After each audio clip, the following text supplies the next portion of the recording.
What's up, Techno fam? What's going on? It is day one CES now. We've already had like 2 days doing press events, which was cool, but I'm a little wrecked. I'm not gonna lie. Before we begin, I want to let you guys know I'm running a CES special on the Spatial Audio Calibration Toolkit. Use the code CES15 and go to spatialcd.com.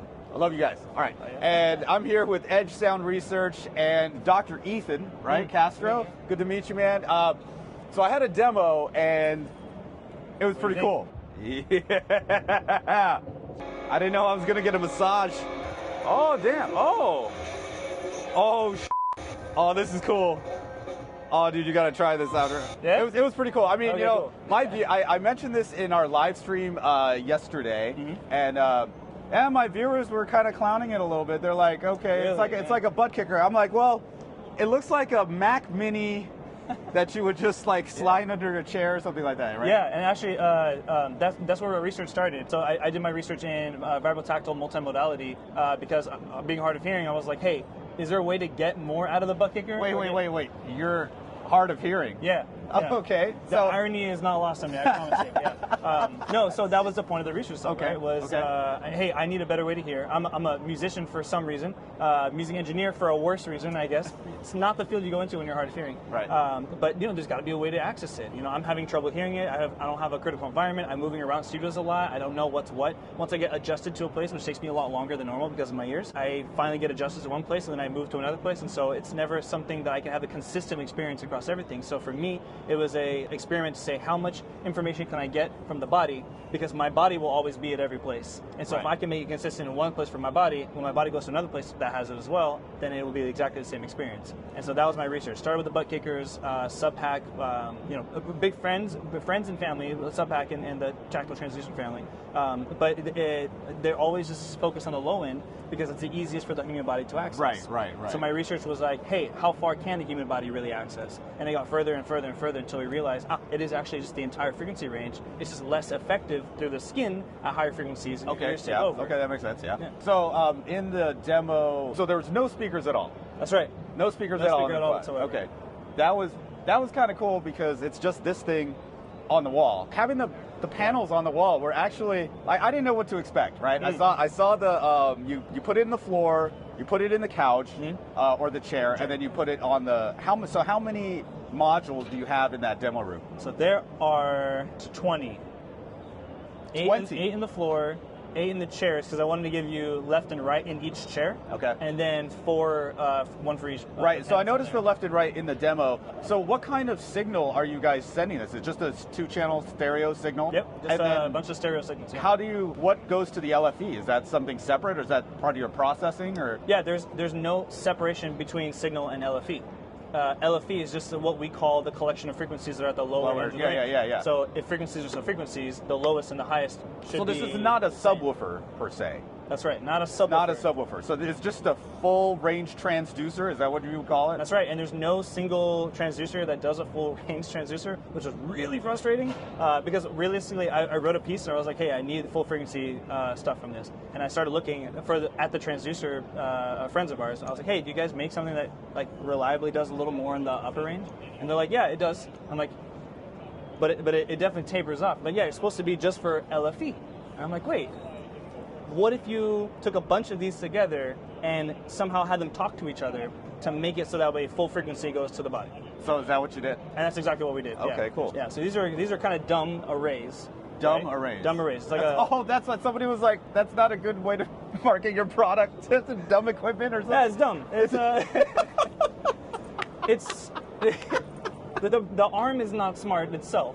The brain tells the arm to do something smart. Okay. So. All right, got it. Okay. I understand. This has a brain. This guy's stupid. That's right. There's a brain somewhere else that tells this guy what to do. Right? Exactly. Okay. So yeah, so the 20 transducers we have in here, or the arrays, we call them resonexes because they resonate anything, and the hard part about that is anything has a different resonant frequency. Okay. So the idea is that the brain is listening to what the transducers are listening to from the material, fixing themselves so that way they're adaptive to whatever material is on there. Material, you mean like either in the chair or on a wall or in the ground, or That's right. or the material the signal that's. No, so both. Yeah. Both? So if the Okay. signal is sending something to the chairs are fiberglass. Fiberglass has a different resonant frequency than the floors, which are wood. It's a really beautiful pancake experiment that our product designer Vincent Zhang is running, where it's two pieces of plywood sandwiched between foam to be able to have different frequencies resonate through it. Different materials, we can manipulate different materials to give different frequency responses, but it could be ordinary wood as well, and we have a lot of data that gives frequency responses of different types of wood. So wood has a natural frequency response, fiberglass does, and so does metal.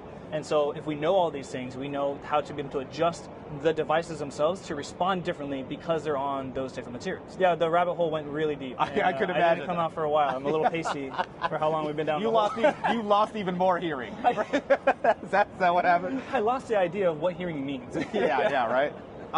So the demo, we went through gaming clip, basketball, concert, the whales. The whales was really cool. I like the amount of vibration, and then halfway through the song, I'm like, oh man, I don't want to listen to this anymore. So like. Yeah. Is there a way to like dial things down a little bit? How does that work? Yeah, so every single chair, floor, and each of the panels are all individually controllable. Again, this being dumb, the more intelligence we give it, the more intelligent it becomes. Okay, so then what is where's the brain? What's the brain? Can you show the brain? Can we show the brain? Around the side? You want to see a rat's nest of the brain? The brains are distributed Okay. into several different Wow. devices okay. here. Yeah. So These are all amplifiers. Yeah, right? amplifiers, signal processors, and also just a traditional digital mixer. Again, Okay. we're just dealing with regular sound here. It's about the intelligence of how the sound gets to the devices is really where the magic happens. The idea was that we wanted to pick up a new device, a new amplifier, a new something if we're ever in the field. And that's happened before. Sometimes emergencies happen and we need to pick up something, and if everything is super customized, then that does make it hard, Trying to do as little specialized as possible. Okay. Most of the things are off the shelf. We're working with the partners to be able to optimize for our specific use case, of course, but otherwise, yeah, we wanted just to preserve the sound as much as possible throughout the materials, which makes more offline intelligence, so that way we could deploy it in something light form like this. Pricing, availability, what's all that about? We're definitely looking for some partners to be able to work with. So it's definitely not something that's a consumer directed thing. Really? Just yet. Yeah, it's just came out of the lab, so it's not going to be something that might be super accessible unless you're crazy, and we want to hear from you if you're crazy. That's for sure. Yeah, but it's definitely something where it's like it's a premium type of. Gotcha. research And type you would clearly have to make a space for it, right? Yeah, I mean, it can also go down something like these cushions here. So these are cushions that are kind of like our mobile setup here that we can always throw onto any couch. So they're small cushions. Yeah, this small dev kit that we call it, that's for our partners or people who are creatives who want to be able to say, hey, if this is going to be in venues that we're going deploying at, how can I make my content ready for this and other types of technology that are going to be similar to this? The dev kit we have is a $2,000 dev kit. It gets you 2 of these cushions. They're handmade, custom made, really nice. Yeah. And also it gets 1 of these units as well as a little tiny processor that you can take home with you. Okay. And Bluetooth XLR. So you can essentially just start experiencing it without having to build something custom. Exactly. Okay. Exactly. Yeah. Experimentation, so you can figure out exactly what's going to work, what's not going to work, etc. Gotcha. All right. I think it's actually pretty cool. I know you guys were laughing about it yesterday in the live stream, but this is actually pretty cool. I really like the added effect for the gaming. I think that was my favorite part of the demo. Do you like the player of who's the guy doing all the headshots? It's crazy, right? Is that you? No, that's him. That's Val. That's our CEO, who's a hardcore gamer who became the most hardcore gamer I've ever seen in my life because then he could feel people walking behind him, and he had like this hella unnecessary advantage that he was able to hit people before they landed on the ground. Oh wow! How would this work in a multi-channel situation? Dolby Atmos. So how would you guys deal with an Atmos signal?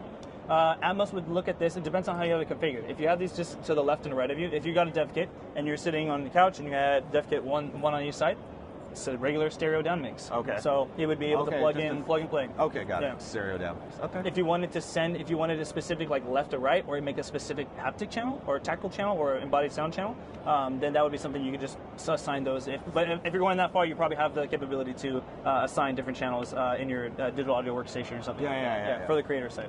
Very cool. Very cool. All right. Well, Ethan. Cool, man. thank you so much. Great to meet you, man. Good to meet you as well. Glad and, you enjoyed it. And yeah, surprisingly, it was actually really cool. It's definitely something that's hard to explain until you experience it. So, if there's questions, love to take them.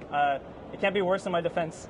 I mean, I'm sure they're gonna comment and stuff. You guys can definitely comment back. And you guys are in Riverside, so just out of LA. Yeah. Maybe we could do something. Come by and see where this came from, and there's a lot of other cool things around there too. Yeah, It'd be cool to have you. Yeah, we'll check that out. Cool. All right, guys, I got more CES 2024 coming at you.